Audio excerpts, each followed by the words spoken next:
Hey everybody, Sarah here with Crazy Cluckers. Coming at you today, I want to do a little short video on the topic of parrot mouth. So parrot mouth, and you can have it in, just about any species, but we're going to talk today about goats. And parrot mouth is when the top jaw is overshot of the bottom jaw. So like bucky beaver teeth, you can call it. Think of it kind of in that terms. So what is it? The reason I'm doing this video is because I was scrolling through Facebook and I saw some people asking on some forums about what it is, and I was amazed at the amount of misinformation out there. Most of what I was seeing were people saying that it was a vitamin deficiency and it was something that happens in utero when a kid is not properly getting the right nutrients, and that's absolutely false. So this little guy here, he is actually parrot mouth. He is the first kid that we've ever had here with parrot mouth, and he's the first of any animal species, and I've been in animals almost 30 years, and we've had horses, goats, of course, obviously now, sheep, so this is the first time dealing with this. So I'll admit I had to do some research. I had to lean on a couple of mentors of mine that have more experience than I do, especially with genetics, to kind of brush up on all things Punnett squares and genetics. I'm a nurse, I deal with this stuff, but not so much the genetic components of it. So I figured if I have questions, then other people I'm sure have questions too. So it has nothing to do with anything that you're doing wrong with feeding your doe, has nothing to do with an injury or anything happening during pregnancy. It is a genetic thing that just sometimes happens. It is a recessive gene, meaning it can be hidden. It can be a gene that you can have a doe or a buck that carry it and not see it. Now, I could cross his mom and dad again several times, and I may never see this again. I'm not going to do that, obviously. This is part of the reason that we're doing some changes within our Nubian herd to just distance some breeding that we had going on here.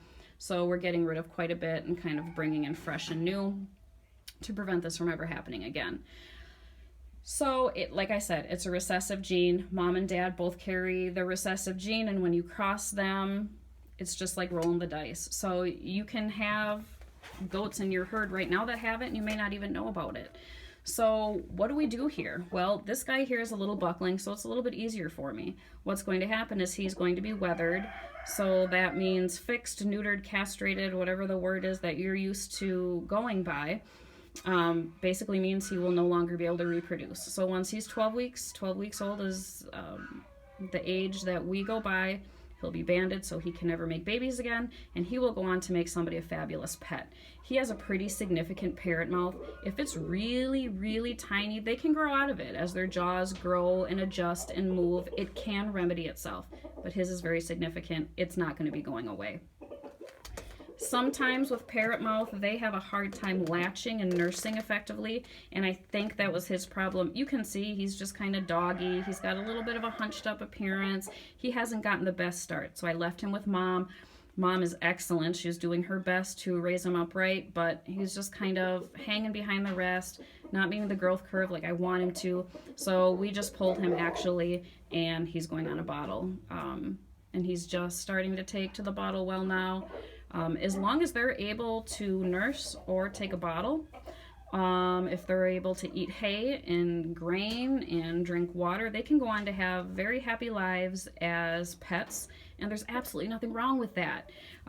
If it's a situation where they can't meet their nutritional requirements, though, that really does not give them the best go at life, and then we humanely euthanize at that point. But as long as he's able to grow up and do great things, we'll leave it well enough alone, and he'll go on, like I said, to make a great pet. If you have a doeling with this problem, I'm less lax on that. That would probably end up being a hard cull for me.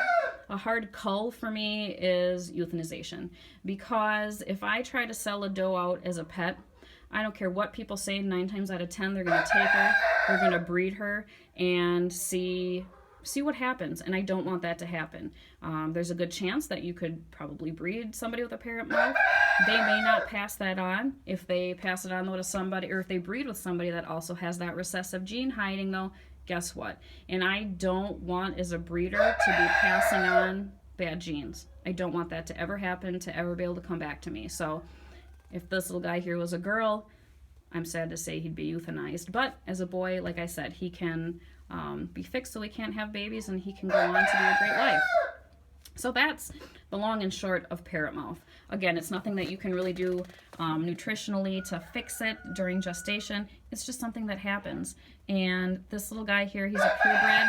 Oh my goodness, my roosters want to get on this.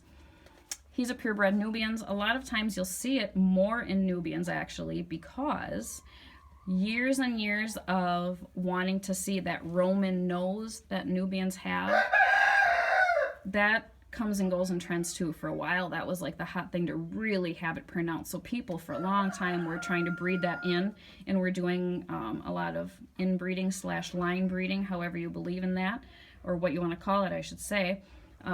So a lot of times with Nubians you do see it pop up more often, but again, it's not a common thing. We've got Nubians and breed them, and we've never seen this before, so there you go. So that's a little bit on that.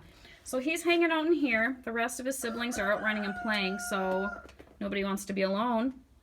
So he has Barstow in here with him. Barstow's an Anatolian Shepherd dog. He is 1.5. Barstow. Barstow. Oh, he's such a good boy. You're so handsome. So he's on babysitting duty, and he's not real thrilled because the kids like to jump up on him and snuggle with him, but it's okay. It's good for him. He's learning. So let's see if I can get a close-up here, if we can see a good shot of his parrot mouth. Let me see you, buddy. So you can see here. Come here, son. Come here, son. Give me your little face.